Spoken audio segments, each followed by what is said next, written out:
everyone and welcome to the Advanced Installer YouTube channel. Today I will present to you the latest feature in Installer Analytics, Graphics Adapter functionality. The Graphics Adapter functionality automatically detects the video capabilities of the user's machine, more specifically the GPU and the amount of memory that it has. Now let's see how you can gather data regarding the graphics adapter or GPU that your users have on their machines. In Advanced Installer, go to the Analytics page. Here, make sure to check the Track Your Application Installs using Installer Analytics. Since the Graphics Adapter functionality is a built-in feature, we do not need to do any manual changes.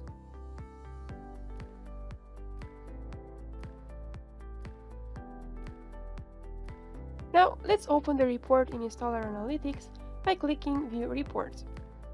To check the graphics adapter and the amount of memory it's using, be sure to click on the Environment tab in the left menu and scroll down to the Graphics Adapter section. As you can see, Installer Analytics is an essential tool for any software developer looking to create high-performance, graphics-intensive applications. Thank you for watching, and please let us know if you have any questions or comments about this feature.